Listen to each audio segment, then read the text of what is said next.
right, good evening, everybody. It's me. I'm that crazy guy with the lazy eye, and today, folks, we got a good, crazy, but good story for you guys. We have the Riverside County District Attorney, Mike Hestrin, is in the studio with us today. And we also got Dennis Fletcher over here, and we are running the this year's thing called Meet the Candidates, where we're giving all the candidates that are running for office in our local community the chance to give their platform, their information, and give you the chance to ask questions. So everybody's been looking forward to this interview. But before we start, I got to go ahead and say thanks to a few people. So I'm going to go ahead and bring them up on the screen. You know, we always got to shout out our sponsors. Our first sponsor is Boys Burgers. And I'm telling everybody, Boys Burgers is located over there on Latham and Carmelita, right across the street from our Hemet Library and down the street from our local Hemet PD station. And Boys Burgers was kind enough to come out and provide us with a family pack meal over here, where you get 5 burgers, 5 fries, and 5 drinks for only $19.99. If you want to deliver, it's only $5 for delivery in town. So they came out and brought everybody and fed Mr. Mike over here. He got to taste Boys Burgers, and Dennis is over here still munching, and he's looking at it. So, you know, make sure you do go check out Boys Burgers. They are on Facebook, and I'm going to pull their screen up here real quick and show you where Boys is located at. Just go check out all the great food. The marinated chicken is so awesome, folks. If you haven't tried it, you got to try it. And they are on Facebook. So I can scroll all the way up to the top. Boys Burgers, Hemet, California. Go like them on Facebook, folks. Real great place. And thanks, Iowa Boys Burgers, for the donation today. And also, I want to give out a shout out to Deal Busters. Deal Busters is located over there at 1913 East Florida Avenue. Everybody knows we put out a video of, let me see, my screen just disappeared here. Wow. Too much stuff over here. We put out a video, as you see right here. Everybody's wanting that new product that we got out for only $7 tomorrow morning. The line is already lining up, folks, so we got a big deal tomorrow. Make sure you go to Deal Buster on Facebook. There's what it looks like. Go like, follow, and subscribe to their channel to get all the updates on what we're going to be putting out in the store tomorrow. And I also want to give a shout out to Clark's Towing, folks. If you ever broke down and need a tow, Dave Clark is the man to know. He said he don't charge an arm or leg, folks. He just wants your toes. So make sure you give them a call at 951-487-8705. And then, of course, you know, I got the IE 5-Star Detailing over there. Make sure you go like them as well. He's over here in the studio with us, so I didn't add him in there, but he's always staying so busy. So, and then, of course, we got our not last but the best for last. We have El Zarapi Mexican Restaurant, their Taco Tuesdays with Rocky Zarp on the acoustics. Make sure you go down there and see them at 4280 East Florida Avenue, right downtown in Hemet. And tell El Zarapi, that crazy guy with the lazy eye, sent you. So that is our sponsors that brought you this nice interview with District Attorney's Office, Mike Hestrin. So, Mike, I'm going to go ahead and say thank you for coming to our studio. Thank you for having me. And I want to say thank you for what you do in this community. I know it's a tough job that you do as our local district attorney. And we got a lot of questions that we're going to ask you. The community's going to, I know they have a lot of questions they want to ask, and I'm going to go ahead and start off with Dennis. He's my co-host of the show. He's the host of the most of the West Coast. So Dennis is going to start off and introduce the live stream, Meet the Candidates. So, folks, meet our candidate. Thank you, Eddie, and welcome to Meet the Candidates. It's I believe this is our fourth interview on Meet the Candidates. We hope you'll look up the other ones and keep up with everybody that's going on. And I got a tough question for you, Mike. When are they going to vote? When's the election coming up? So the election is actually now. It's an all-mail ballot, so ballots are out, people are voting. The last day to vote is June 7th, so you have to vote by June 7th. Oh, okay, so I've run into people who think June 7th is when they're supposed to vote. Well, they can vote on June 7th, there's nothing wrong with that, but you can, if you got your ballot, you can fill it out and vote now. That's right, and don't lose your ballot and miss the voting day. Right. So, are there other ways people can vote besides the ballot, Mike? Are there other avenues if they don't get a ballot or if they lost their ballot? Yes, you can go to polling stations, you can vote in person, you can ask for provisional ballots, you can obviously contact the registrar of voters and get a replacement ballot if you need that as well. Great. Well, you heard it straight from the DA. And may I call you Mike? Absolutely. Okay, thank you, Mike. Maybe you could just give our viewers a little bit of a background on you, your background, how it's relevant to the job, and why you feel you're the right person for the job. Okay, so background, I was born in Riverside County. I was born in the Coachella Valley. My father was a police officer. My mom was a social worker. My mom was actually an immigrant. She came here from Mexico and met my dad, and I guess the rest is history. I've spent 25 years at the district attorney's office, and I've been the DA. I've been your DA for the last 8 years. So I'm running now for a third term.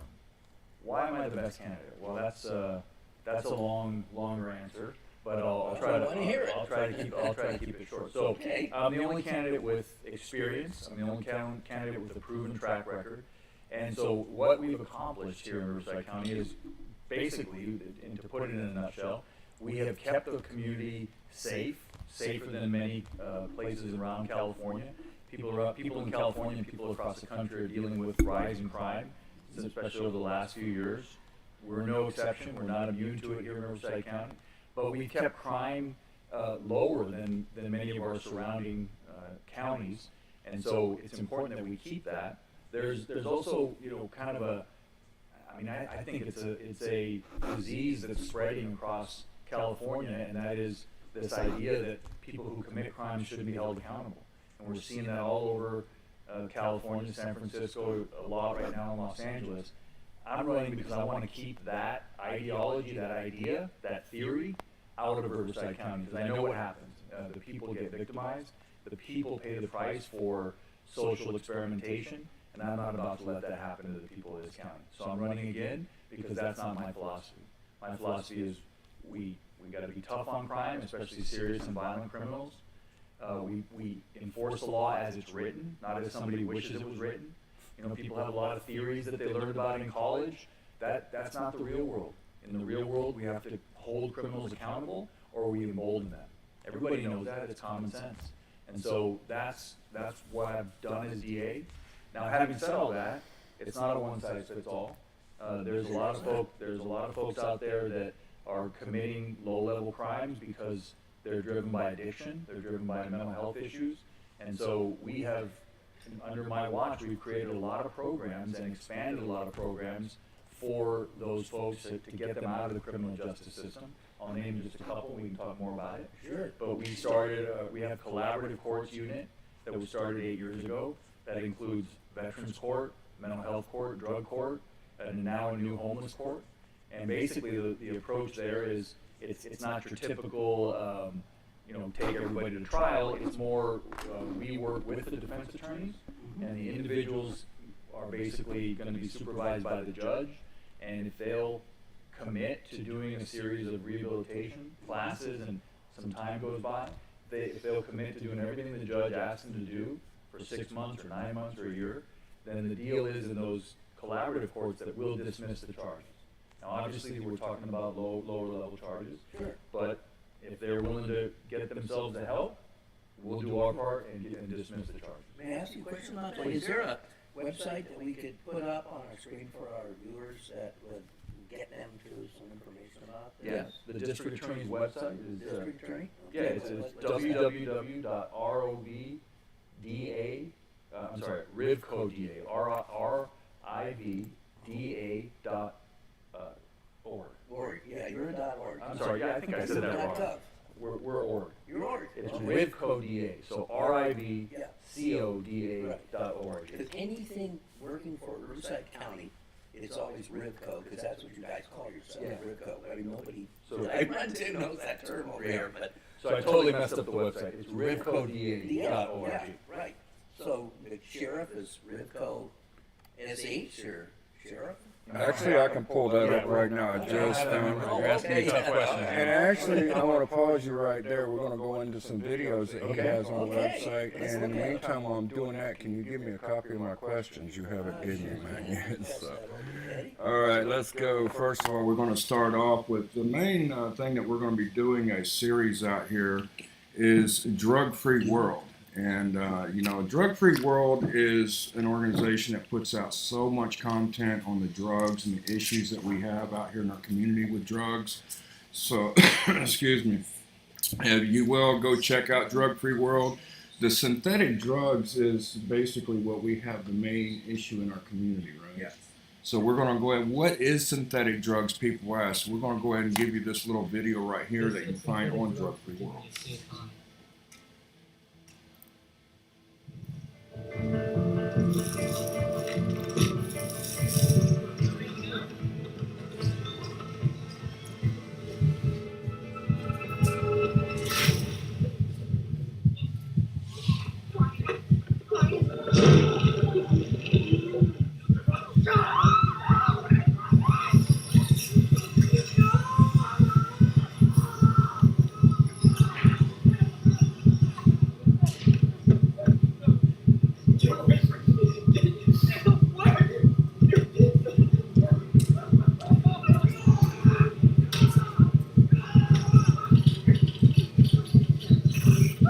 They said synthetic drugs would give me a safe high. They lied. Find out the truth about synthetic drugs. Drugfreeworld.org. And you can follow a lot there on Drug Free World. We got so much content on there for you guys to check that out. And we got some videos here. This is the website that he was just saying. That is rivcoda.org. So you can go check a lot of these videos out that he has here. And we got one that actually you put on the website here, and it's called, can't see, thought to be scared, these pills can kill. And that's what we try to tell people, you know, folks, don't do drugs, because drugs end up doing you, and it won't turn out to a good cause. And people die, and it's just crazy how people do this. Swear I won't forget this. Why do I regret this? In my mind, reckless. Thoughts are feeling endless. Sitting up on breathless anxiety. My name is Amy Neville, and I want to introduce you to my son, Alexander Neville. Alexander will forever be 14 years old, and he had a huge curiosity about the world, whether it be the Civil War, other countries, politics. He would get deeply involved and learn about things. And unfortunately, drugs were no different. On the evening of June 21st, he came to us and he's like, I gotta talk to you guys. And he sat us down at the kitchen table and proceeded to tell us how he had been experimenting with OxyContin for maybe a week, maybe 10 days at the most. But it really had a hold on him, and he didn't understand why. In the morning of June 22nd, I called the place to see about getting him in, and they needed to call me back. We went about our day. I took him to get his hair cut. You know, at one point in the day, we discussed the pills again, and I remember putting my hand on his shoulder and looking into his eyes and saying, hey, please do not do any pills today. And he said, I won't, Mom. I've only been taking them every other day, and today would be a day that I wouldn't take them. You know, I didn't ask him if he had any. I didn't go down that path. Because at the same time, we thought this was still a legitimate prescription pill that he was getting. We thought somebody stole a prescription somewhere and is now selling it to friends through social media. That night, Alexander came home from hanging out with friends. We yelled out hello to him. He went to his room, and that was the last we heard from him.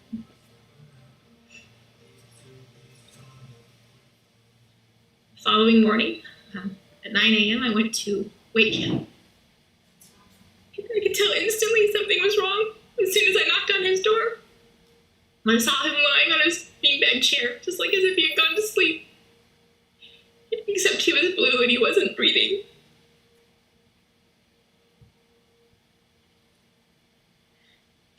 Alexander died on June 23rd, 2020. After taking a single pill, a single counterfeit pill that contained enough fentanyl to kill 4 people. Swear I won't forget this. Why do I See, Alexander thought his drug dealer was his friend. He thought this drug dealer actually cared about him because he took advantage of him, made him feel like he was important. You know, we know at your age, you know, you're finding your way, and unfortunately people will come along and take advantage of that. And if it scares you a little bit because you've taken them or your friend is taking them, your right to be scared. These pills can kill you, and at some point they will. If you are taking these pills, or you know someone who's taking these pills, it is urgent that you get help immediately. And I'm sorry that that's just the way that it is. There is no such thing. There is no time for an experimental phase anymore. The experimental phase is deadly. That was a good video you had produced there. So is there anything you want to talk about that and relate on this video, Mike? Yes, unfortunately, the story that you saw in the video, it's heartbreaking, but it's all too common now in Riverside County and really across the state. So many parents have come to see me and told me a very similar story, and that's why several years ago I understood and the light came on for me that fentanyl has changed everything about drugs, about the drug trade, about the way people use drugs, and it's changed everything about the way we prosecute drugs. And one thing I really agree with that the mother there commented on is that, the days of experimentation and us being permissive and allowing experimentation with drugs, we don't realize it yet, but those days are over. Because what we're finding fentanyl mixed with all street drugs. So we're talking about methamphetamine, cocaine, heroin, derivatives of all of the above. Even marijuana, we're finding fentanyl mixed with all illicit drugs. And so it's changed the nature of drugs that are on the street. There's no safe way to experiment with drugs anymore, if there ever was. I don't think there ever was, but now the lethality of the drug is to a level that it's killing people the first time they use it. And how many deaths do you think that we've had this year just due to the fentanyl and synthetic drugs? Well, in 2022, I'm not sure yet, but in 2021, I know that we had close to 500 fentanyl deaths. So fentanyl deaths from 2016 to 2021, they're up over 8,000%. And it's climbing. It's climbing, and it's like I said, it's spreading into everything. The main reason is that fentanyl is so much cheaper than other drugs. So drug dealers are mixing it into all illicit drugs for two main reasons. One, as I said, it's cheaper, so they're lowering their overhead, and so they make more money. And two, it's highly addictive, and it keeps people coming back. So they're mixing fentanyl in with methamphetamine, and they're addicting people, and they're coming back as permanent customers. Dennis? So for our non-math majors out there, 8,000% is 80 times then, right? So 80 times whatever the bad stats were in the past, that's what we're looking at today. Yes. Do you have any stats on things like murders and rapes and mayhem? Sure. So, as I said, crime is up, across the state of California. For the past 3 years, since 2018, that was when I started my second term in 2019. So for the past 3 years, though, in Riverside County, we've actually done pretty well in terms of crime stats. And these statistics are coming from the FBI National Database. And so our violent crime in the last 3 years has decreased 3%. Robbery has decreased 21%. Rapes have decreased 14%. Property crime overall has decreased 14%, and burglaries decreased 16%. Wow. Now, one caveat, I'm not sure I believe the theft crimes have decreased, because I think a lot of that goes underreported or unreported in Riverside County. After Proposition 487, people can steal up to $950 worth of merchandise and get away with it. So I know from talking to a lot of retail business owners that they just simply don't report that crime anymore. They think of it as a loss. They call their insurance company, and so I think thefts are up. Now the other thing that I'll talk about is our homicide rate. So in the last 2 years, say 2020 and 2021, the homicide rate in Los Angeles, for the county of Los Angeles, for those 2 years combined, now this is according to the sheriff and also according to the California Department of Justice, they went up 94% in those 2 years. So those are numbers we've never seen before. Wow. During the same 2 years, Riverside County's overall homicide rate went down 16%. And again, that is according to the California Department of Justice. And then for 2021, those numbers are from the Riverside Coroner office. And so, that our surrounding, our neighboring counties have done worse. So let me give you some of the numbers. Could you just define one thing? What consists of a homicide? Is that all different degrees of murder? Or Yes. Particular definition for that? So it's a homicide is the death caused by another person. So that's going to include first degree murders, second degree murders, manslaughters as well. So death at the hands of another And person. manslaughter is where it's not intentional, but you know, there's. It can be when it's not intentional. There's different kinds of manslaughter. Okay, all right. So some of the, if you want to know what some of our surrounding, I've got to take my glasses off, 'cause I can't read with my glasses on anymore. I'm getting old. So for 2020, the year, just focusing on the year 2020, as an example, the United States, our homicide rate for the country went up 27%. For California, it went up 31%. The county of Los Angeles went up 34%. San Bernardino went up 24%. County of San Diego went up 31%. Orange County stayed flat. And Riverside County went up 10%. So as you can see, we have crime went up in 2020, 10%, but not as much as it could have, and not as much as it has in many of our surrounding counties. So that's one of the reasons I'm running, that we know how to keep Riverside County safe. And despite this kind of tide of crime and criminality that's coming at us for a lot of reasons, we have a good thing going here in Riverside County. We have a sheriff that enforces the law. Sheriff Bianco. Yeah, we have police chiefs that enforce the law. And as I said, the district attorney's office under my leadership, we enforce the law as it's written, not as someone wishes it was written.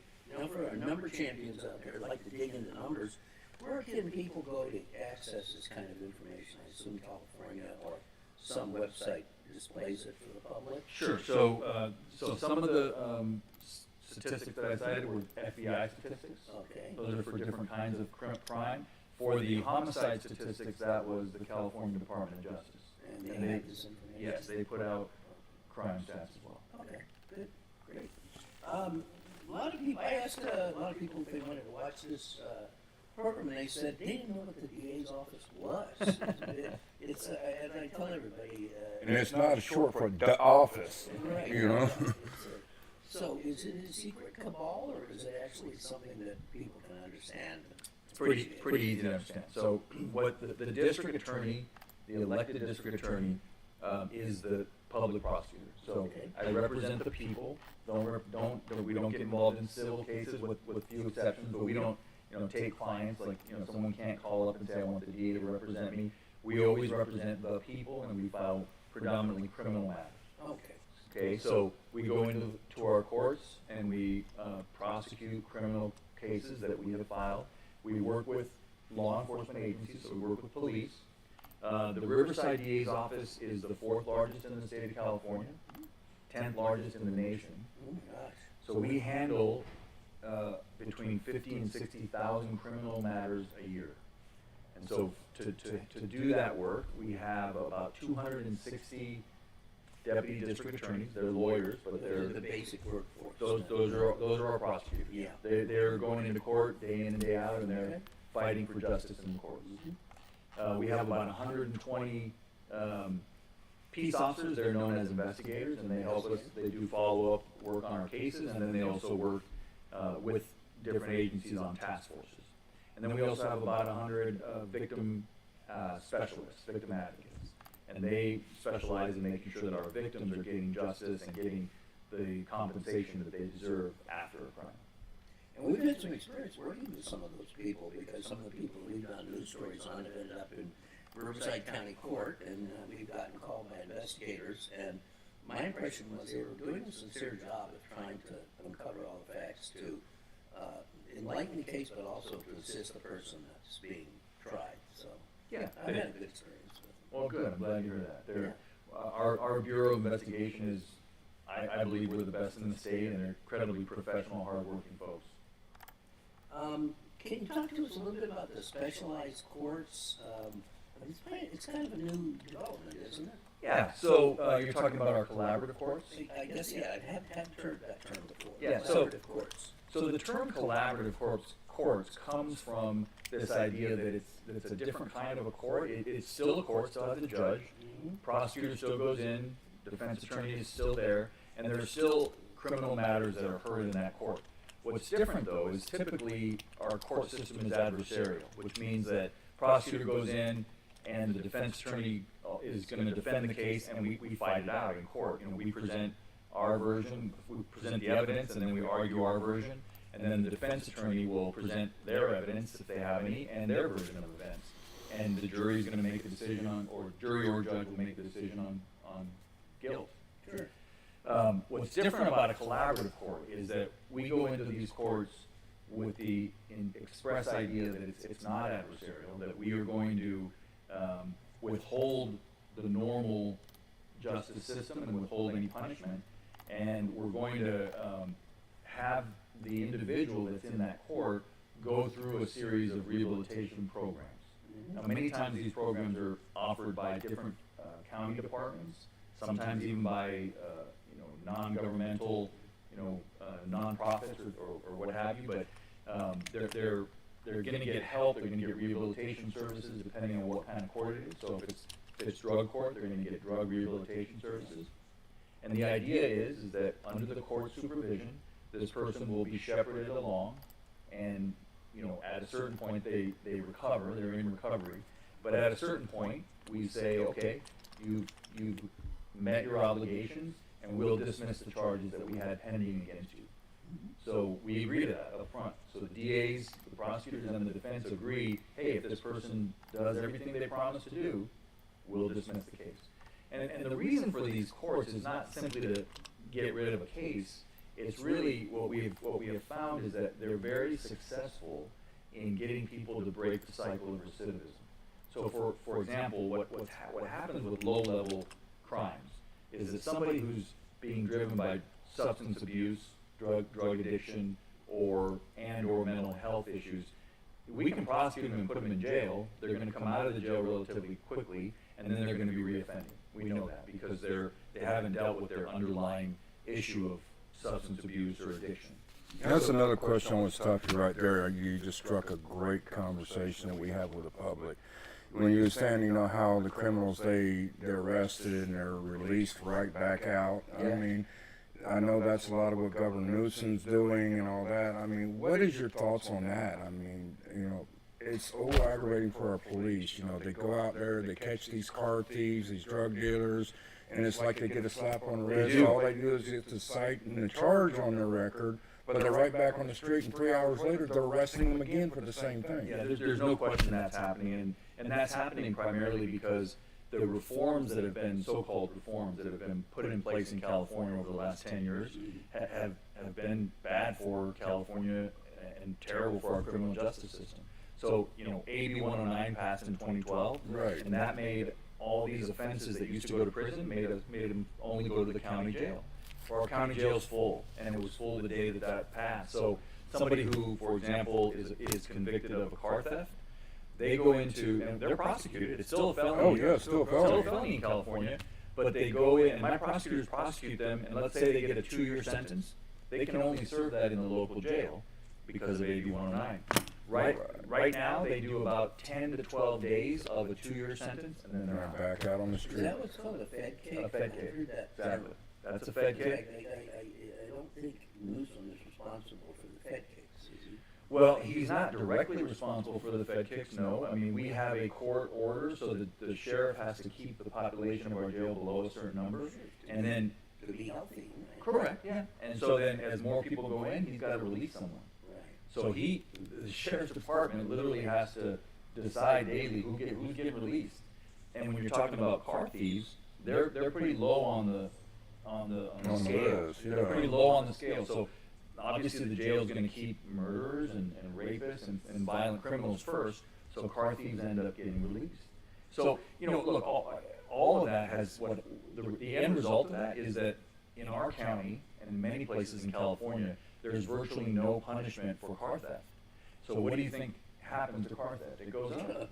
It goes up. And that's what's going to happen. A lot of people, they're going to start protecting their cars and taking the law in their own hands and start shooting people. And then we have murderers out there now. Can't do that. Police You always can't. say, if they're coming in the house and they're facing you, you can shoot them. But if they're jumping out the window and you shoot them in the back, you're not. You better drag them back in. You're right. Yeah, you can never use deadly force to defend property. That's a Oh, okay, that's But important only for our audience. you can only use deadly force to defend life, yours or someone else. But not your dog. No, Well, or your car. right. Right now, I talked to a homeless person last night that I know, and I told him a little bit about your programs, and he said, well, I was offered a program at Riverside County, and he had this little dog in the car next to him, and he said, that's my family there. Yeah. Because I had my children taken away from me. That's my family. And he said, I couldn't take my dog with me. And I said, well, I think that they have a way of somebody babysitting your dog. And he says, well, I can't be away from my dog. And he got all agitated. Sure. So, what about the homeless people that are attached to their animals? This is a legitimate. Sounds like it's a real issue. It is. It's a real issue. It's a legitimate problem. We have to get the homeless population off the streets Right. and into treatment. There's just no question about that. So, and that's we started a homeless court that's now operating across Riverside County. We have a homeless court. It's one of those collaborative courts. And so my hope is that we can come up with solutions to problems like that. Just like you said, there may be a way for the pet to Be fostered. yeah, to stay with someone else while the person is getting back in their recovery. But the bottom line is we can no longer continue to just walk past the homeless and hope somehow they're going to get better. They're not going to get better, and they're not going to stop taking drugs. And they don't know how to get better. Our economy's gotten so complicated, and we don't have the job requirements from it, and they have felony convictions. So Well, and think about the. somehow we got to figure out how to. So let me comment about this. So the state of California has spent billions on trying to help the homeless, and nothing's worked. It's gone up since we've spent all this money and trying to buy tiny houses and build tiny houses and whatever the case may be.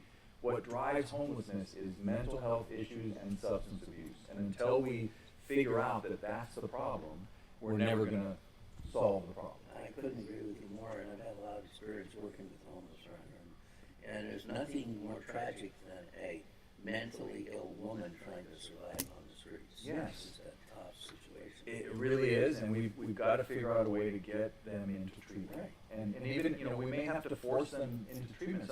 Many times when people are in the grip of addiction and you offer them a voluntary treatment, they're not going to take it. No, they can't. Because at that moment, what they want is more drugs. Right, their mind is fighting for Right. more drugs.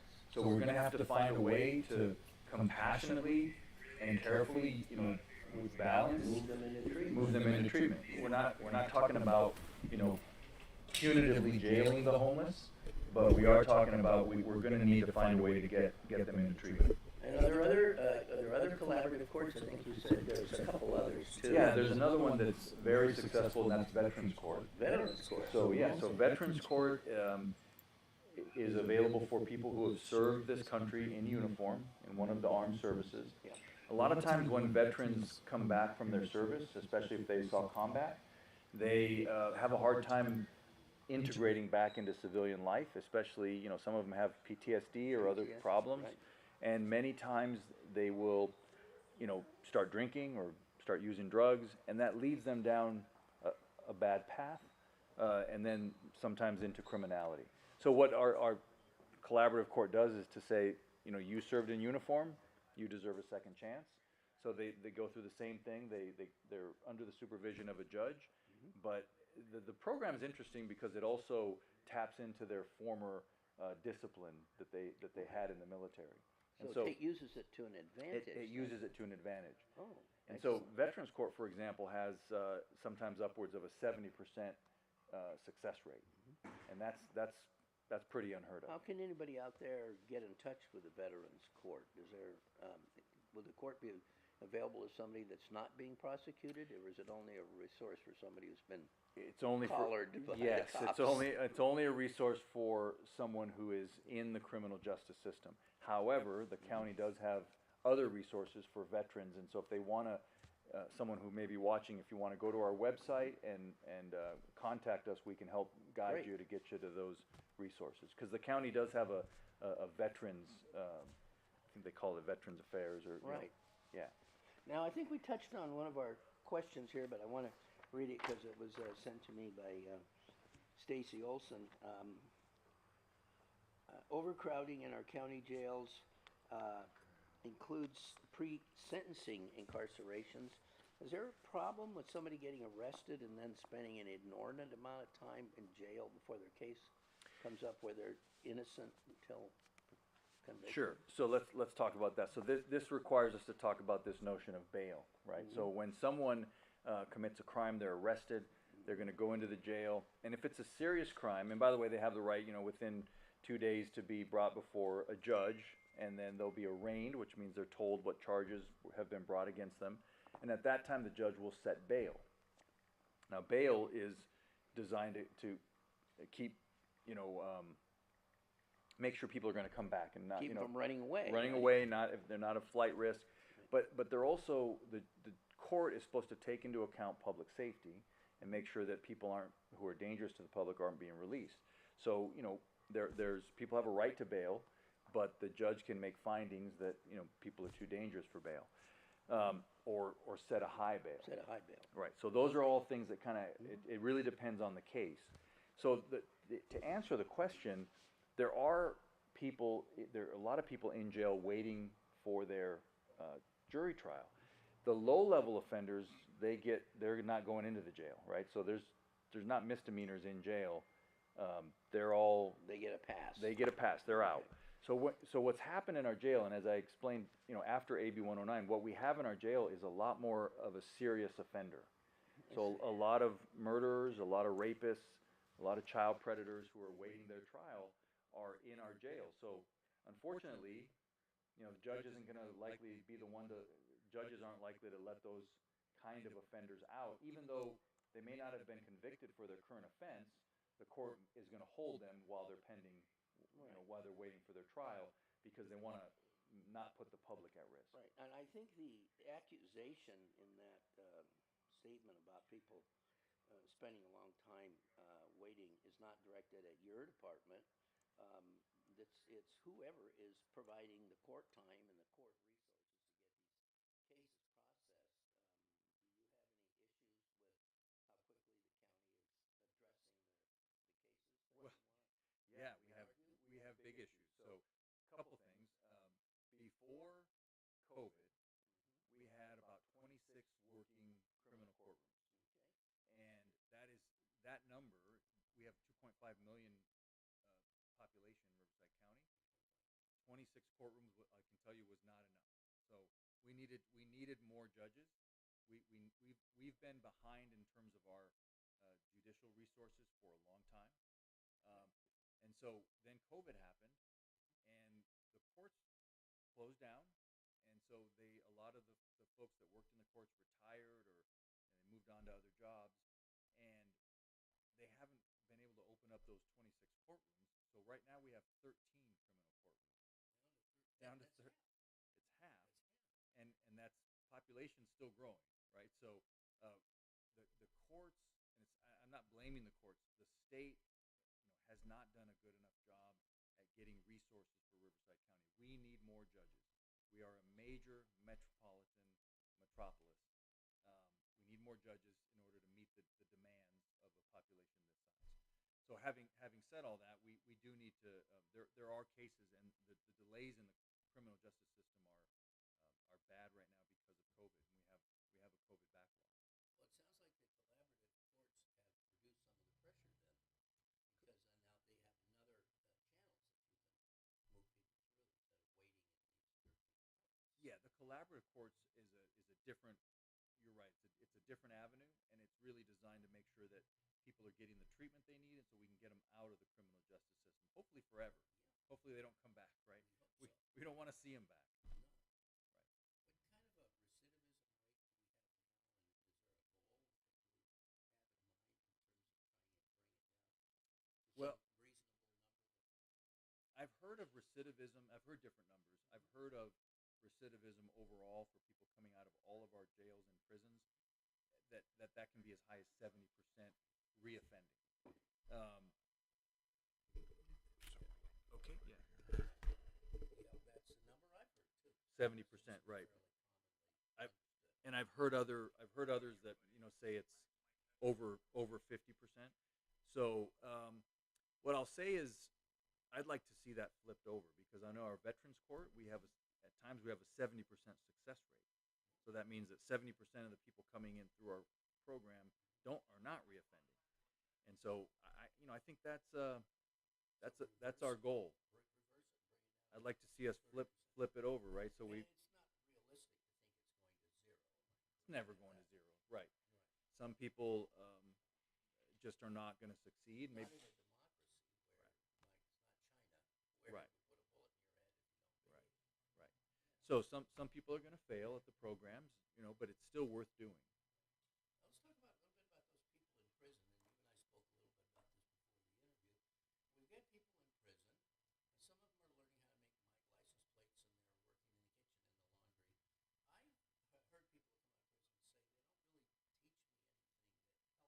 plates, and they're working in the kitchen and the laundry. I heard people come out of prison say they don't really teach me anything that helps me get the jobs that I'm being presented with out here. So it's a two-part conversation. What are we doing with people that are in prison to prepare them to come out? And then there's another group of people, what are they doing with them once they come out to Yeah. make sure they don't fall off the wagon and end up back in prison again? So it's a great question. So in prison, by the way, our prison system has a lot more programs than our jail. So our jails weren't designed for long-term stays. That's one of the problems that we have. Jail is county? Jail is county and prison is state. Okay. So in prison, there are more programs. So a lot of prisoners would prefer to do their time in prison because they can do the programming that they want. So having said that, I don't think we do an adequate job. I think you're right. I think that we need to train people in skills to come out and be marketable, because most people that are in prison are going to come out of prison. That's just the They're facts. going to die or they're going to come out? No. Most people are going to be released. They are. Yeah. They're going to die in prison. Right. Most people are in prison are not serving life sentences. So at some point they're going to come out. Okay. And so when they come out, we should be thinking and not wasting that time in there. And should be thinking about what they're going to do when they come out. So it would be nice if we had more training programs, especially it doesn't always have to be about college. You should also train in certain skills and job skills, construction skills, things like that, where people can make a living.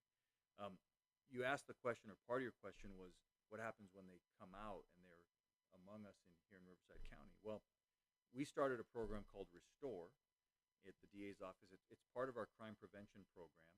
And what Restore is for people who have come out of our jails and prisons and have gone through, they're off probation, and they're no longer working with a probation officer, but they still want to kind of work towards getting their life on track.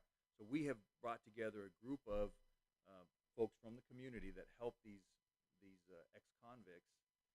They call them justice-involved folks, but typically They don't call them ex-cons anymore? I guess not. It's But just the old movies, right? right. But these folks are have paid their debt to society, and I certainly am in favor of giving them a hand to help them up if they want to take it.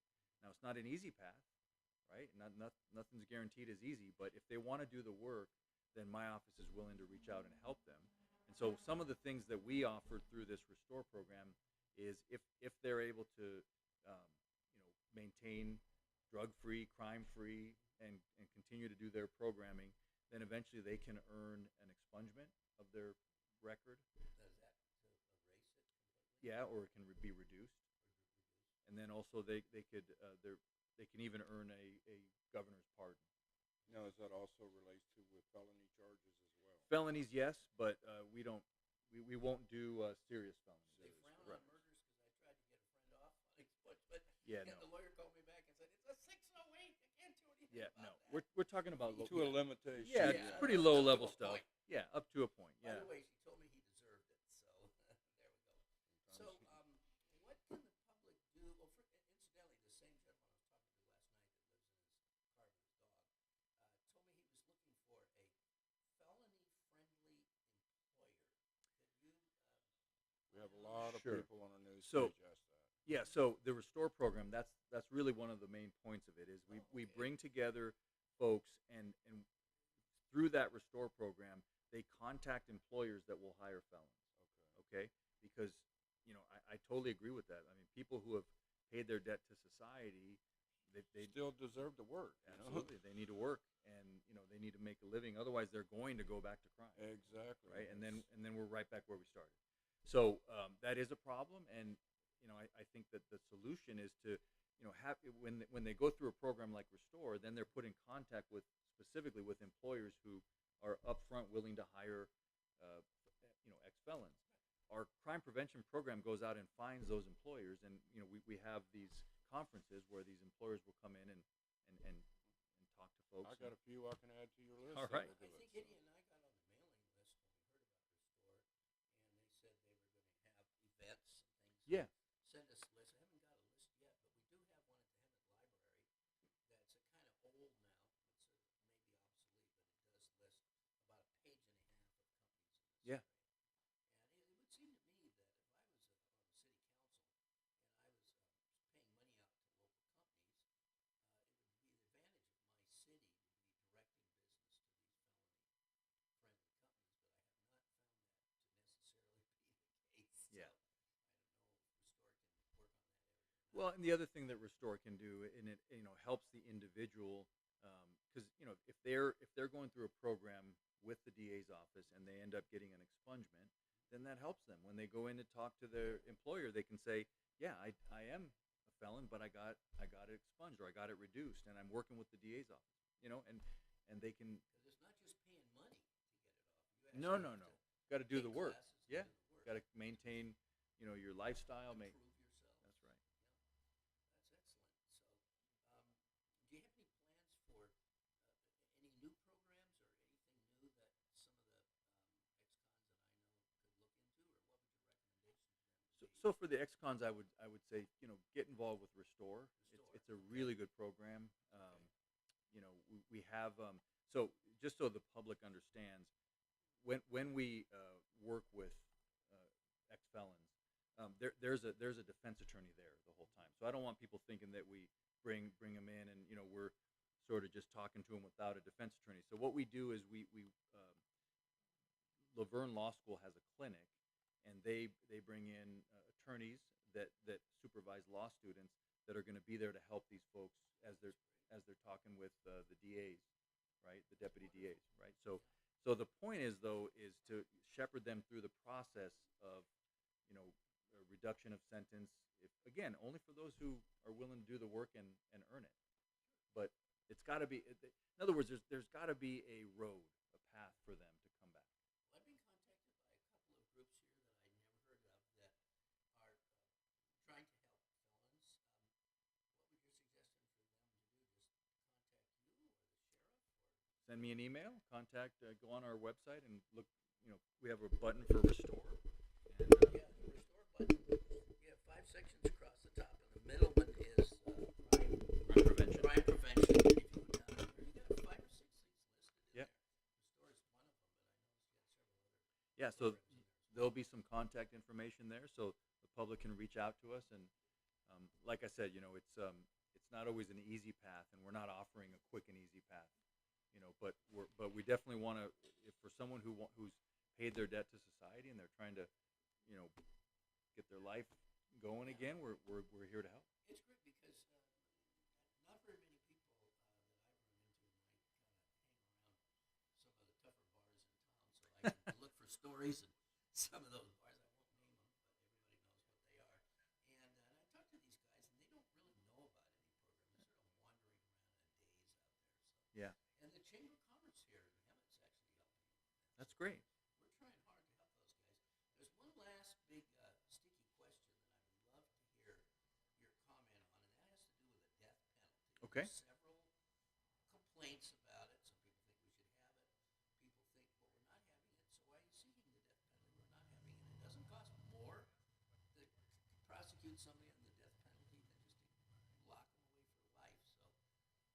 So I'm sure you're quite familiar with that. I am, yeah. So I believe in the death penalty. I think it should be an option in California, and let me explain why. And look, people can disagree about the death penalty. Reasonable minds Well, can't. they do. Yeah, but I'm saying reasonable minds can differ. I'm not saying my opinion is the only opinion. However, it is the law of the land, the death penalty in California is on the books.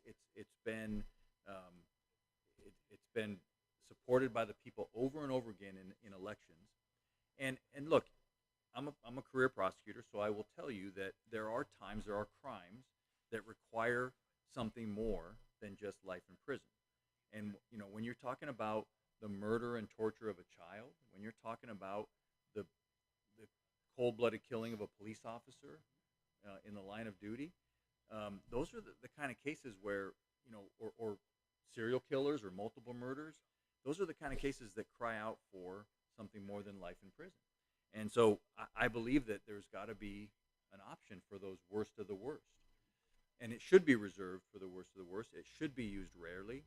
And in California, we use the death penalty. We seek the death penalty in less than 1% of all murders. So right, and then in Riverside County, I will say this: I do believe in the death penalty, but 10 years ago, or a little more than 10 years ago, in 2011, we had 46 pending death penalty cases in our county.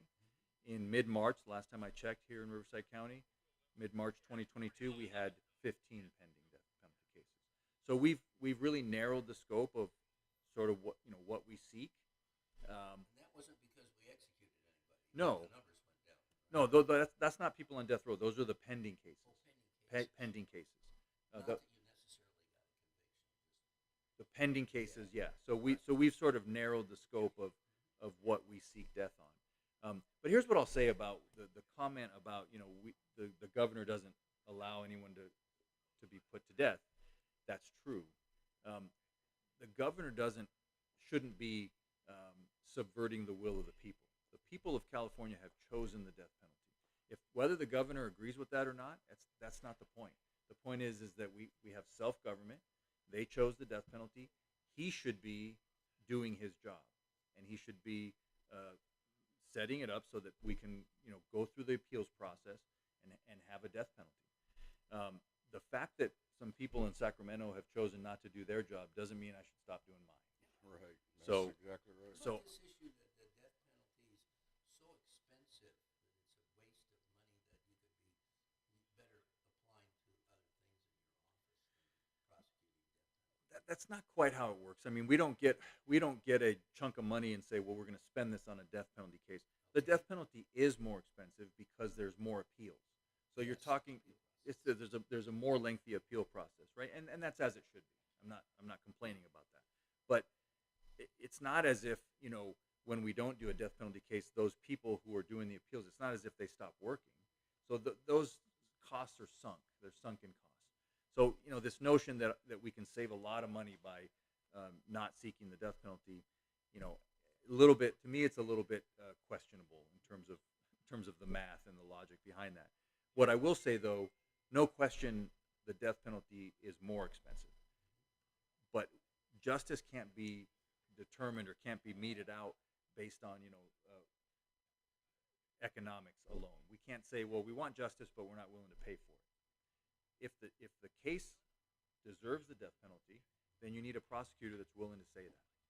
And I'm the only one in our race that's willing to do the death penalty when it's necessary. And if you put somebody on death row and the current administration doesn't execute them, they could be replaced by another administration that changed the laws. So Yes. You did what you wanted to do, and it might eventually come to pass. Right. Look, I think that we don't pick and choose the laws as prosecutors, and so the death penalty is the law of the land. I take it very seriously, and I've never been casual about the death penalty because no matter what crimes occurred, you're talking about human life, right? You're talking about the defendant's a human being, and we have to approach it like that with that level of care and caution. But I do believe it should be an option. Great. Well, we've covered a lot of exciting topics, and I appreciate your sincerity in answering them as truthfully as obviously you have done. And Eddie, do we have more questions coming in from our viewers? Yeah, one of my questions is don't know why this audio's not going to work. I've been working with the mics all throughout the Yeah, I interview know. right now. Should we be closer to the mics? Well, I don't know. I mean, I'm getting good peaks on everything on Okay. Mike when he's talking. Give me a little bit of talk. Okay. There. Well, let's find out what what some of the people out there have to say. I encourage several people to watch and call in and write their questions in, so I'm interested to see whether we get any. And also, Eddie, when we put this up after the live stream, it goes up on the site. If people write their comments in at that time or questions, could we get them to Mike so that he Yes, could and address Mike, I them? know you're on our page. You can definitely feel free to go in there and ask the people or answer those comments and questions as well too. Good. Did you give me the list of questions that came from Muriel? Yeah, I did. Are they already it's in in Mike's this? packet right there. Yeah, it's got them right there. All right. I'm gonna go ahead and talk a little bit about these questions. I also got some questions from the mayor of San Jacinto as well. Okay. And also some questions from the city of Hemet. First of all, Drug Free World wants to know the following 9 questions. When did you first become aware of the drug fentanyl and being a problem in our community? So about 2 years ago, a little more than 2 years ago, I always knew that fentanyl was a problem, and I obviously being the DA, I heard of fentanyl, but I didn't. The fact that it was a crisis and that it was something that I needed to really focus on, that was about 2.5 years ago. Right. And the way it happened is a parent came to see me, and he told me the story about his daughter who died of fentanyl poisoning, and he laid out the facts, and he told me that the person who gave her the drugs, sold her the drugs, sold it to her on Snapchat, and that he had all the text messages going back and forth, and it showed that he knew it was fentanyl and did it anyway. And so he asked me if we can prove that, why isn't that murder?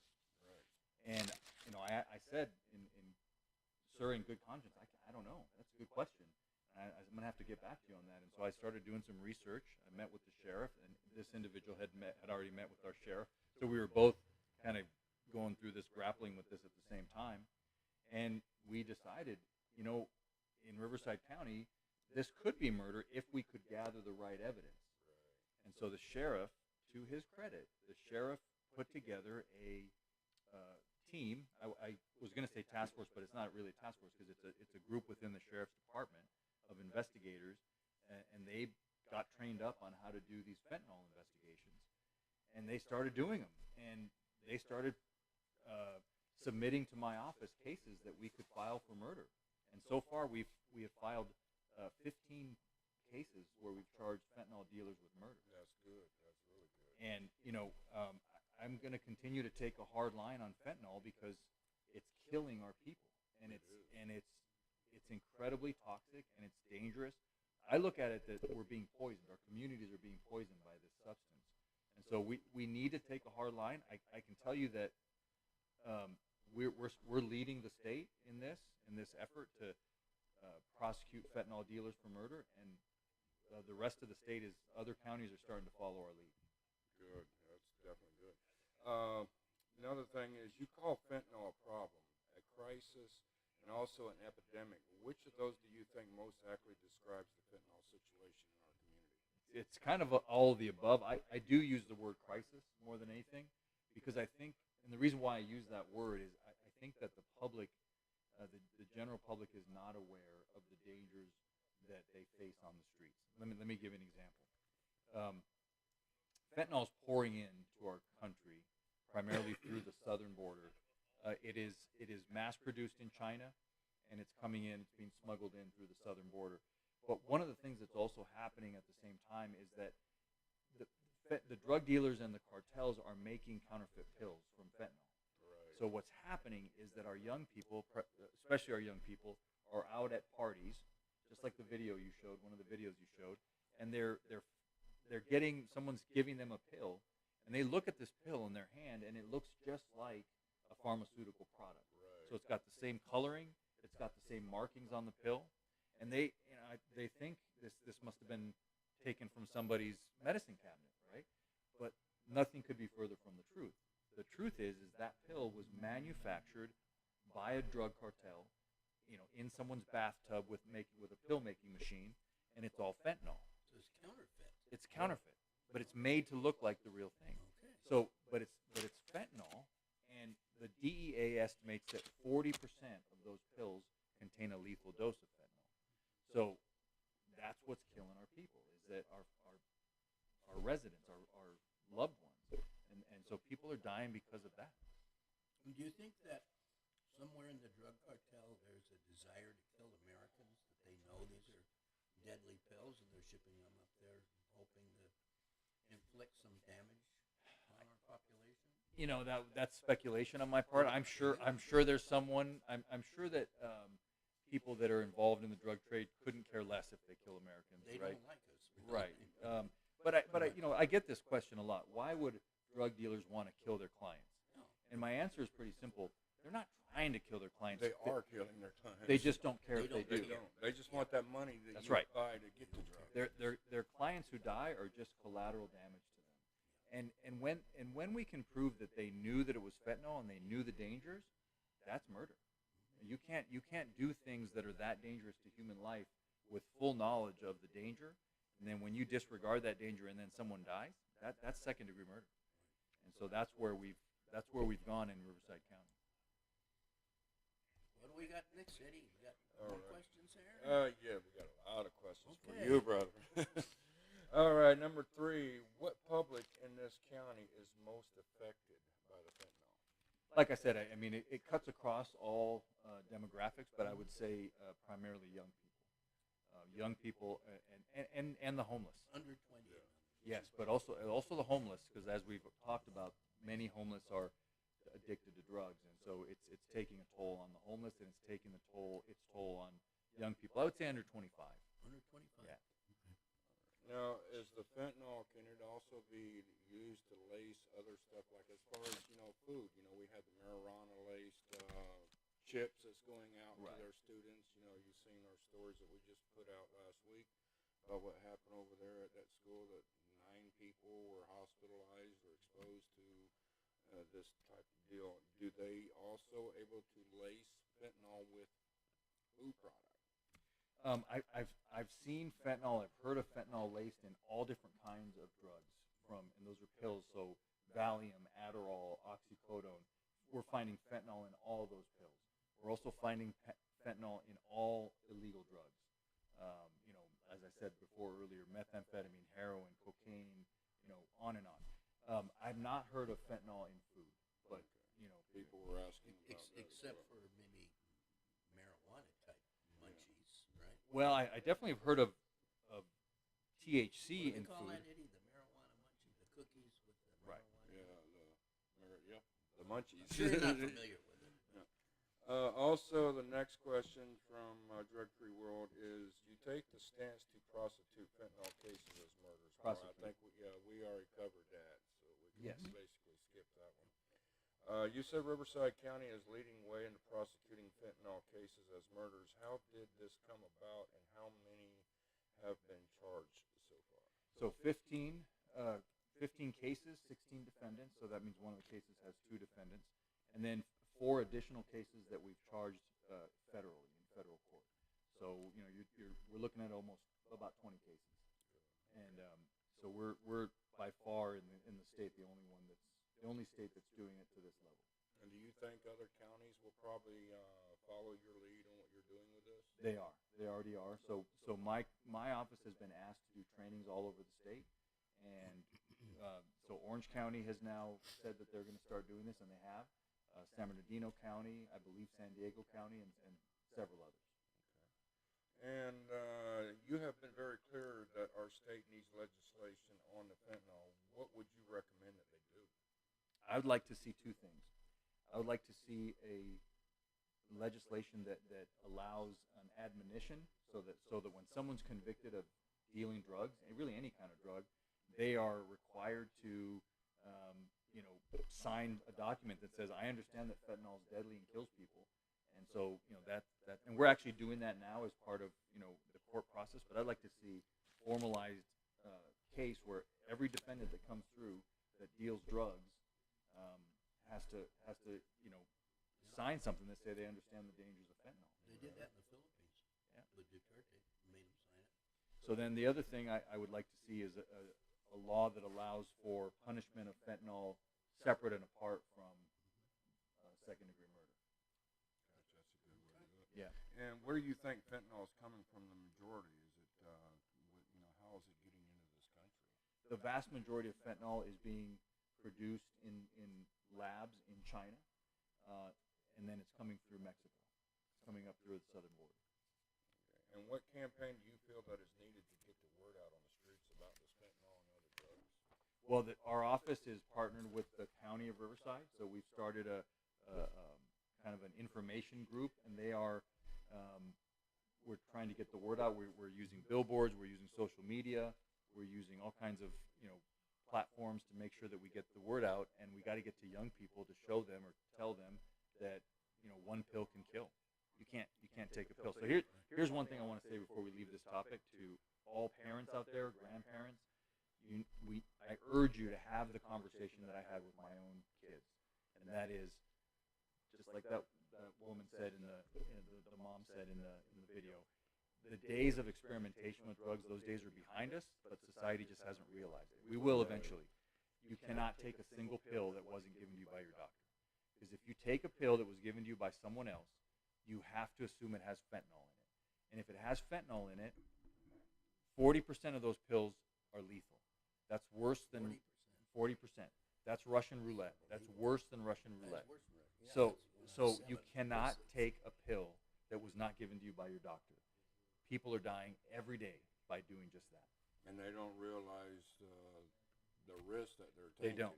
They're just ready for that high, and then that high puts them 6 feet under before It does. they know it. That's Russian roulette. Right, Two bullets. exactly. That's right. He's right. And I recently did an interview with the RCC, Riverside Community College newspaper, and one of the things I said to them was, I worry that I'm a person in authority. I'm the district attorney.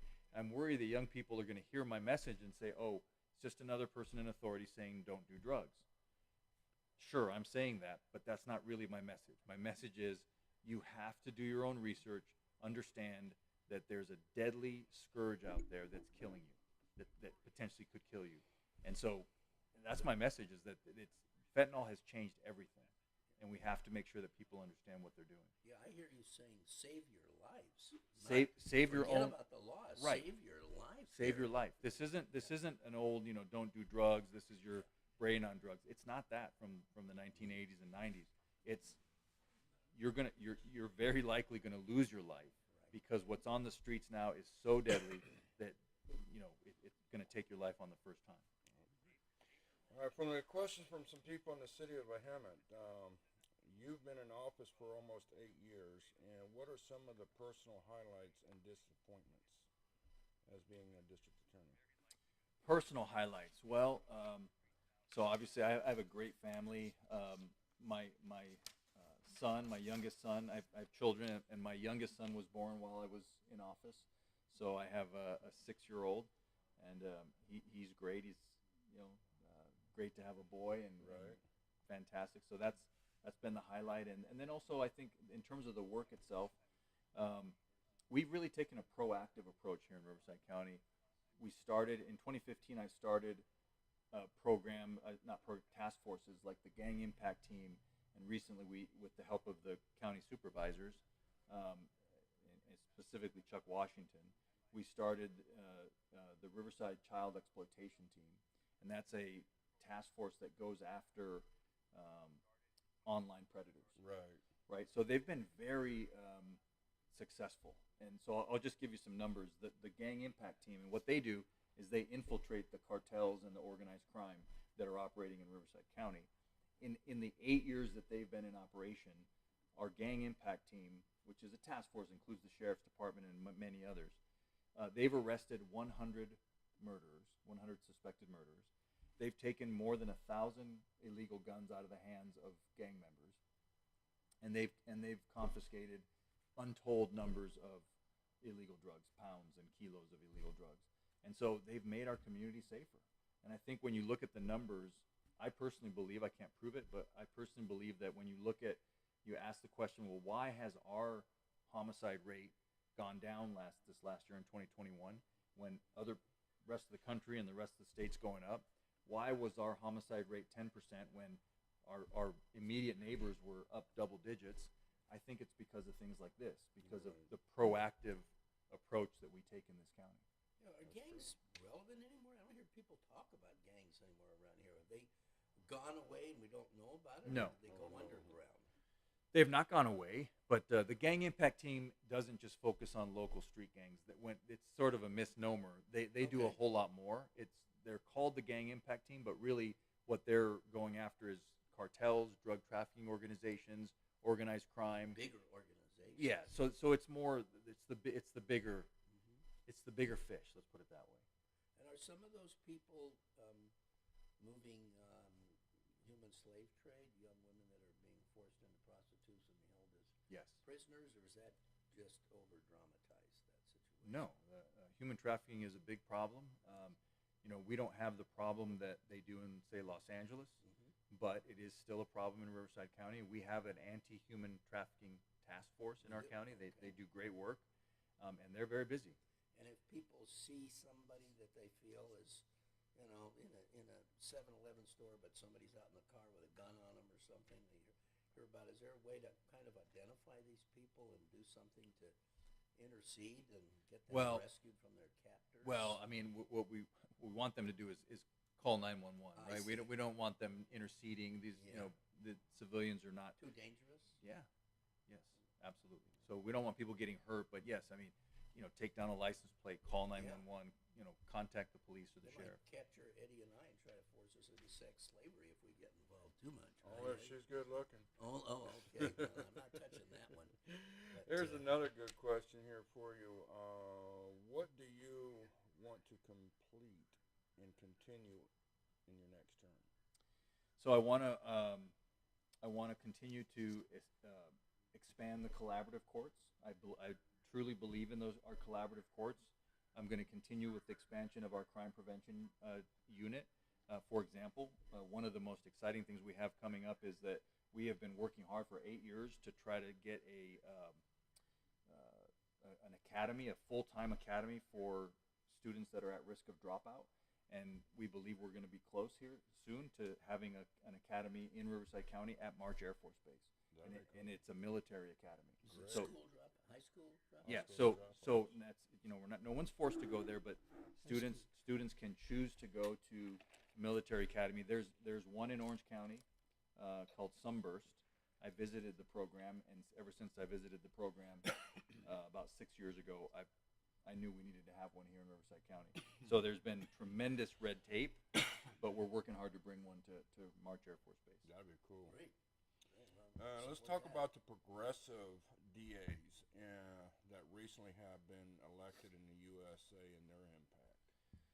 So look, the model of a progressive DA and the so-called progressive DA, because I use air quotes because I'm not sure what the term means. I mean, they would probably define it differently. But when I use that term, I mean somebody who's DA, who's basically their main priority is criminals. Right. They're trying to make, reduce the harm to the people that we charge with crimes. And look, I'm all for trying to make our system more fair, but a prosecutor, the district attorney, has to seek justice to two main things. Seek justice on behalf of the people and protect their safety. And then also, we have to take into account victims of crime. So people who are victimized by crime, they deserve an advocate. They deserve someone to go into court and fight for them. Exactly. Because if the prosecutor's not going to fight for victims of crime, believe me, no one else is. Right? Not the judge, not the defense attorney. And so the progressive prosecutor model has been an absolute failure. And we've seen it in New York, Chicago, Philadelphia, San Francisco, Los Angeles. I mean, Los Angeles is probably the best example. George Gascon, one of my colleagues in terms of being DAs, he doesn't enforce laws. His first day in office, he gave a list to his office of the laws he would no longer enforce. Wow. He said, I'm no longer going to enforce gang enhancements or gun enhancements. And on down the list of things that they were no longer going to enforce, or the laws they were no longer going to use. What that has led to, first of all, it's just destroyed the LADA's office, a once great office. But what that has led to, it's a signal to the public that, hey, that's not illegal anymore. Go ahead, use a gun. Go do it, yeah. If you use a gun, you're not going to get punished anymore if you didn't use a gun in Los Angeles. Use a gun, it's okay. So it doesn't work, and it's just common sense, and we all know it. Anybody who's raised children knows this. Whatever you allow, you get more of. Whatever if there's no consequences for crime, you're going to embolden criminals. And that's exactly what's happened in Los Angeles and those other places. And I'm not going to let that happen in Riverside County. He's going to put his foot down, folks. Well, I think you've been progressive in terms of coming up with innovative programs to reach out to the very people that you've prosecuted. I have. Prepare them to better rejoin the workforce. Well, it's interesting you say that, because I have, and I've been called progressive in those areas, and I accept that. I've been innovative and I've been progressive, but I'm not what the progressives call, I'm not a Soros DA, I'm not a George Gascon, because they're not even getting to that stuff. They have their own agenda. They've got their own agenda. My agenda is to keep the public safe and serve the people of this county, and part of keeping the public safe is to make sure that people coming out of our jails and prisons are getting better, so that they don't commit crimes again. Right. So have a break so they don't just go back into the crime world. Right. So I'm willing to try just about anything if it's going to mean less crime, if it's going to mean safer, healthy communities. So I'm not opposed, and I very much am in favor of trying to help people that are going down the wrong path or have been to prison or been to jail. I don't think that should be a permanent scarlet letter. If they paid their thing, right? Right. So there's obviously, when you're talking about murders, that's a little different. But for most people, they commit a crime, they paid their debt to society. We got to find a way to get them back into being part of society. Yeah. Well, and if we have viewers out there that have ideas that might be useful, would you encourage them to contact your office Sure. and share their Absolutely. thoughts? Yes. Because it's a pretty fertile community out here. There's a lot of people that want to make changes, and it's way down at the grassroots, Yeah. not necessarily at the higher levels. Yeah. And, Well, good. Don't forget the URL, Rivco DA, not hard to... RivcoDA.org. The .org is a little throws me because it's not .gov, but Yeah, it's org. It sounds like you're a nonprofit when you say We're not. .org. We're not. That's it. Okay, this one here, I don't know how to ask this question here. It's a long one. Hopefully this question will make sense, they say. But to the constituents who see criminal crimes every day. Constituents? Yes, yeah, thank you. That are not in custody, is this a policing problem, district attorney problem, or judicial problem, or a federal and state problem? By the problem, I mean who lets them seem, lets them seem continuously behave poorly? Okay, so Did you get that? yeah, Okay. I think I can answer the question. So Good. So I'm doing everything I can in our county through my prosecution, through my policies to keep the people safe. But there's state laws that I just can't change. And Prop 47 is one of those laws, Prop 57, AB 109, and that's really what is hampering police and prosecutors. So, for example, police, they can arrest people for drug offenses all day long. There's no punishment for that, right? So now people are going to end up, doing drugs, and there's very little punishment. There's no much of a deterrent anymore. So the question is, why do we continue to see, this criminal behavior? Because as a state, we've decided through our elected representatives to allow a lot more criminal behavior with no consequences. Let me give you an example. I think we talked about earlier, the Prop 47 made theft under $950 a misdemeanor, and it made it a misdemeanor no matter how many times you do it. So think about that for a second. Say someone's been to prison. They're already a felon. They don't care about a misdemeanor on their record. No, and they already got the felony. They got a felony already, and they're not going to jail for a misdemeanor. So if I can only charge that person with a misdemeanor forever, what keeps them or what deters them from just stealing every day? Well, the answer is nothing. Nothing. Can you go with a 3-strike rule? No. No, So the law, damned if you do, damned if you the don't. laws are that if the value of what's being stolen is under $950, I can only charge them with a misdemeanor, no matter how many times they do it. They could do it 1,000 days in a row and get caught each day, and I can only charge them with a misdemeanor. What can we do to change that? Do we need to go Change to the laws. legislators? You got to change the laws. Yeah, because on those kinds of things, my hands are tied. The police department's hands. It's just wasting your time. Yeah, and that's why I said earlier in the show, people don't, retail owners don't call police anymore because they know what happens. Nothing. Exactly. Right. We So do we're have candidates that we're interviewing for California Assembly District 47 and 60. Yeah.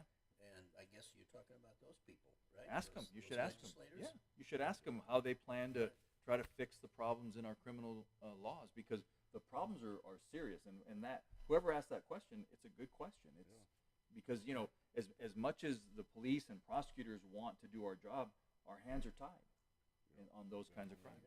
Now you don't- work you don't make up closely. the penalties, right? No. You have to apply the penalties. Yeah, exactly. Now you work closely with Chad Bianco. Tell us, how the DA works with the sheriff department, and what is the collaboration means for our community between you and the sheriff department. Yeah, so the sheriff and I have a very good working relationship. He is incredibly collaborative, and not just with me. He's very collaborative with police chiefs. So, I find the sheriff to be a person very easy to work with.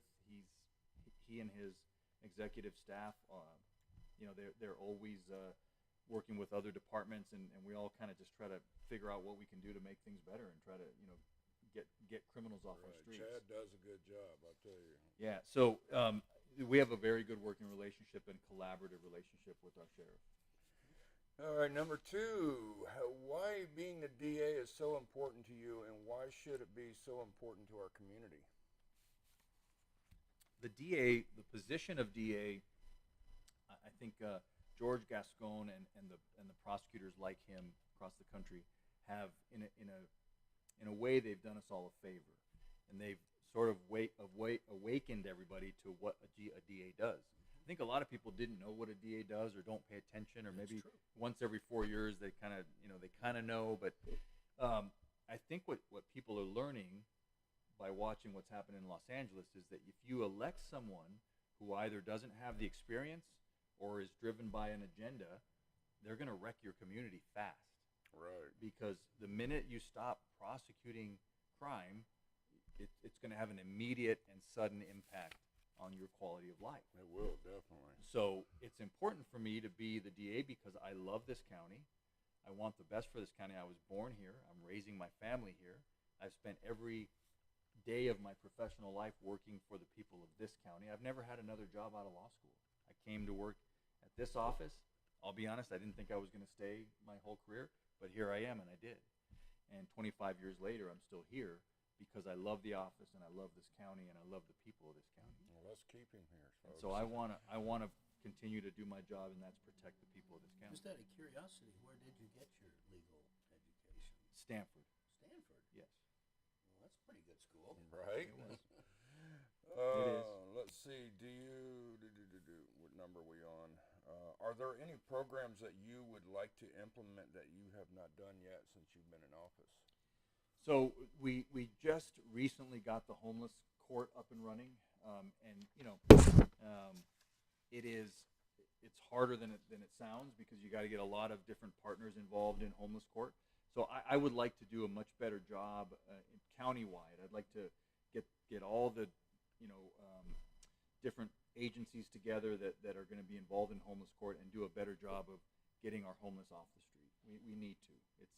It's way past time. And it's getting worse and worse It every is. year because the inflation, the rent cost is going up. Yeah. I mean, it's crazy. Well, there's this group, Home Connect. I wear this bracelet. You're probably familiar with Yeah. this phone number. And that's a recent development in Riverside County where they got all the social work Yep. aid organizations. They put them together, got them organized. You go into one point. Yep. So at least you've got an infrastructure to work with there. We do, and it's growing, Other and counties I don't. think Riverside County is trying hard to get the infrastructure up and running. Yes. And we're working on that. And we have some groups like Cash's over here that I hope they contact you because they've been trying to do that on their own over here, and they probably need to get plugged in with what's already established. Yeah. All right. Let me see what else we got. Do you have any goals for the next few years, and how is the DA's office going to achieve them? So my goal is I'd like to keep the crime rate going in the right direction that we have been over the last 2 years. As I mentioned earlier in the show, our homicide rate is going down, and Let's keep it down. I want to keep going it down. So we do that with really proactive policing and proactive prosecution and task forces. And how can people help get you reelected other than the monetary donations? Well, that's a good question. You Vote! First of all, vote. Vote. Please don't let anyone tell you that your vote doesn't matter or doesn't count. That is not true. Absolutely vote. Second, if you would like me to continue as your DA, then obviously vote for me, but also spread the word. Talk to your neighbors. Talk to your relatives. Say, hey, we want to keep our community safe, so let's vote the right way. That's it. Well, I just asked a bunch of those questions that were emailed to us by some people in the city, and now at this time I am opening up our phone lines for anybody in the community. If you want to ask your questions, now is the time to call in. The phone number is right there on the top, 951-364-4495. So if you have questions that you'd like to ask DA Mike Hestrin, now is the time to speak, or forever hold your peace. So go ahead and pick up that phone, go ahead and call in some of your questions, and I am now checking our comments. And I'm going to go through here and see what some of the people here in the comments are saying while we're waiting on you guys to call in. One, Veronica wants to know, question for the DA Hestrin, how are you more qualified and experienced than your opponents? Very good question. So I'm the most experienced candidate. Like I said, as I've mentioned several times, I've got 25 years working in the district attorney's office. I've prosecuted more than 100 jury trials myself, including 40 murder trials and 7 death penalty cases. My opponents don't have that level of experience, and there's really no substitute for experience. One of my opponents, Ms. Gressley, she has never prosecuted a case, not once, never worked as a prosecutor. She's been a career defense attorney. We need defense attorneys. I'm not knocking defense attorneys at all, but I think that doesn't, being a career defense attorney and or appellate lawyer does not prepare one to be the district attorney. So my other opponent is a judge and former prosecutor, and though he was a good prosecutor in the office, he has now taken positions that are quite radical, and so Different than yours. very different. And so those are things that the public needs to be aware of. I'm the most experienced, and I come with a proven track record of success. Sounds like you got a good one right there. Well, I hope that answers your question. And let's see what else we have here. A lot of people are saying they couldn't hear us. We were fighting with the audio for a while. I'm hoping it is working. It sounds like it's working on my phone. What are some of the initiative approaches that your office is undertaking to combat crime? So the most innovative? Yeah, so I think the Crime Prevention Unit, Restore, collaborative courts. I mean, we have all kinds of interesting things that we're doing. Here's one that we haven't talked about yet. We have a program that we just put in place called ACES, and it stands for, it's an acronym, we love acronyms in government. It stands for Aware to Care Exchange. And what happens is, and we just put this in place, it's countywide now. So when a child, a school-age child, is exposed to a traumatic event. So let's say that their parents were in a domestic violence situation, and the police came out, and one of their parents was arrested and taken away, and the child was up, dealing with the situation until 2 a.m. So what we have now is every single one of our police officers and fire are equipped with this ACES program, and they put in the information, and that gets sent to the child's school, so that the next day when they get there, counselors, and they don't give private information, they don't tell them what happened, they just give them a little note, shows up at the school, and it basically lets the counselors and the teachers know this child might need a little extra TLC today. you know, so imagine that kid. Maybe they have a test that day, and that's pretty rough, right? If you were up all night because one of your parents was getting arrested, and you show up at school and the teacher drops a test in front of you, You're not ready for that. right? So the point of the program is to make sure that the school informationally is connected with law enforcement, so we can, you know, make sure we're taking care of these kids. They're not the ones that committed the crime. We're trying to take care of them, and so that's also part of our crime prevention program, because we know that, you know, we don't want these kids to fall behind and then, you know, end up going into criminality themselves. So is that tied into our two school systems here, the San Yes. Jacinto and the Hemet? Yes. You know, so we could go and talk to them about Yes. how that's working and Yeah. how it helps them. Yes. That's great to know. Yeah. Because trauma sometimes is not perceived by the person who's experiencing it, just like Right. shock, you know. Yeah. And so it takes an outside person to help deal Yeah. with that. Okay. And let me see. Well, Lou Flores says, D.A. Hestrin, you have our vote. So. Thank you very much, Ms. All Flores. right. Well, I do Mr. think that's- Flores? Yes. Let me see what else we have. I think that's all the questions we got, so that's good. And I don't see no calls coming in, so it sounds like you answered everybody's All right. questions, I got one but question. Dennis's. I got one question on my phone here. It Okay. came in, and this is probably from our Agatha Christie crowd out there.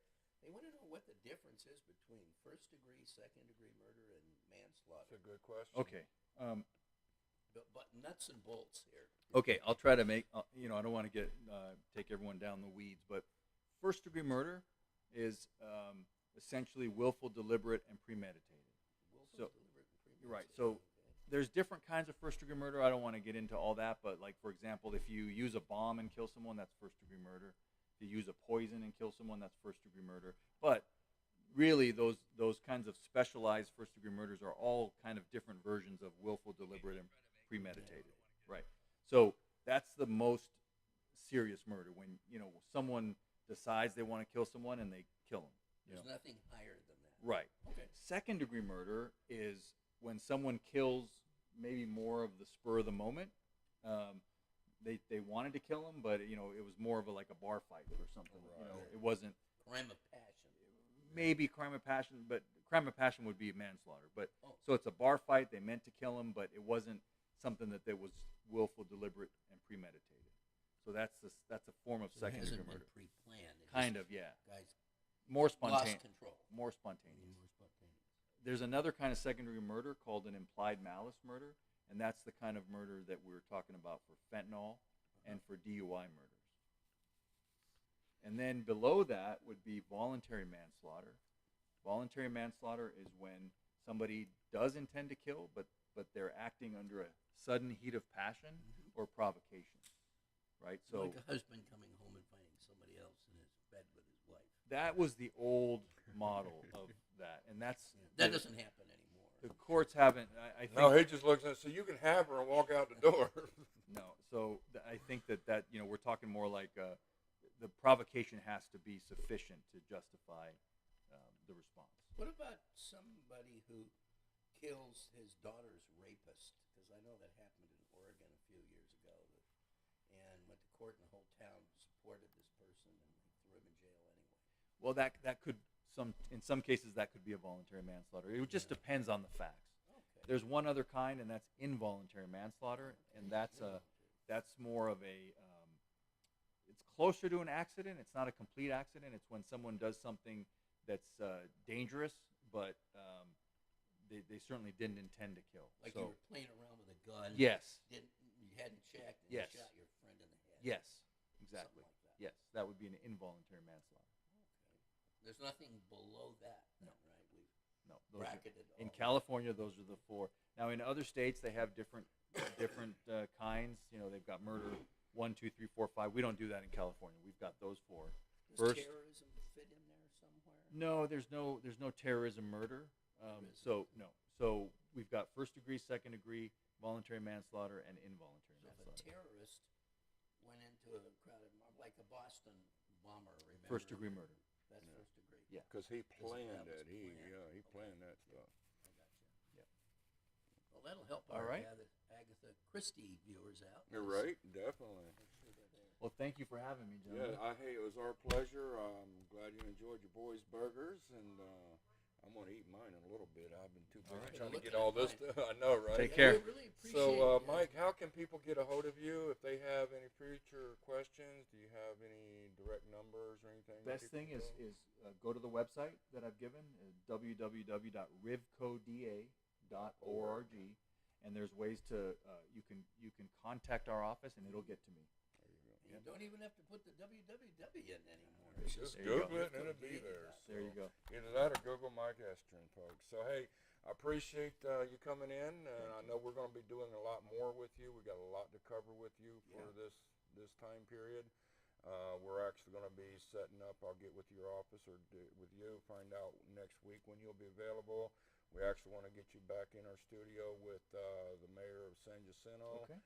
She wants to meet with you here in our studio and interview you, and also our mayor of Hemet. So Okay. we're going to tag team you next All right. day, so All be right. prepared. All right. So it's been a pleasure. All right. It's a pleasure, Thanks sir. a lot. Take care. Thank you for coming. All right. Dennis, you did a good job. And Good job. folks, that is Mike Hestrin with the Riverside County District Attorney's Office. And make sure you share this video and